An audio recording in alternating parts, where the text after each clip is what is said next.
जामा Bhagwati recording studio Mahesh खूब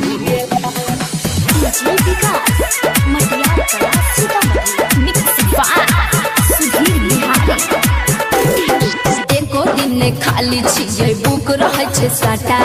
खगड़िया मुंगेर गेलिए लागल ने घाटा रे छोड़ा सुने छे हाँ एको दिन खाली छिए बुक रहे छे साटा खगड़िया मुंगेर गेलिए लागल ने घाटा 2000 देखी घगड़ उठ गेला ऐसन कमर हिलै नहीं गे जान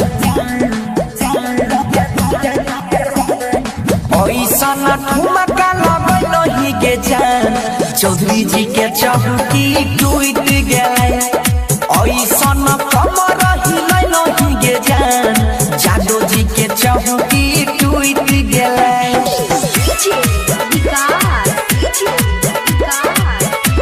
जामा भगवती रिकॉर्डिंग स्टूडियो महेश खूब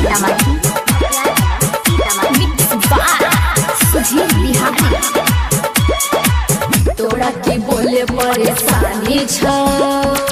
गजब के चढ़ल जवानी छ अच्छा ये बात है तोरा के बोले परेशानी छ गजब के चढ़ल जवानी छ सहरसा सुपौल में हमरे नाम से होय छे हाला जैभी मधेपुरा तोहर तोड़ देतो ताला हमरा लूटे वाला अपन लूट गेला ऐसन ठुमका लगै नहीं गे जान अच्छा आगे ई बात है ऐसन ठुमका लगै नहीं गे जान सोहनी जी के चौकी टूट गेलै ऐसन कमर हिलै नहीं गे जान साहू जी के चौकी टूट गेलै जामा भगवती रिकॉर्डिंग स्टूडियो महेश खूब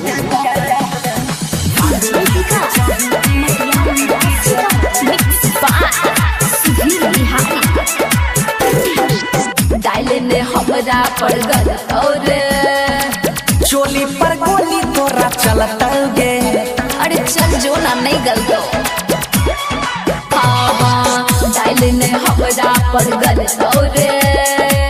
चोली पर गोली तोरा चलता गे छौड़ा तो यहाँ बारा छही होटल रहे दूरे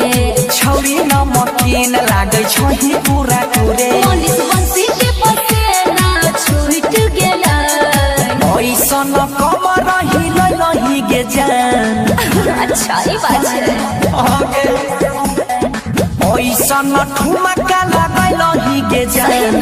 जादू जी के चौकी टूट गेलै ऐसन बिजली गिरै नहीं गे जान ठाकुर जी के चौकी ता टूट गेलै आगे पासवान जिला चौकी बकरो तर में की हम तो चीजें ऐसन छी स्टूडियो महेश खूब।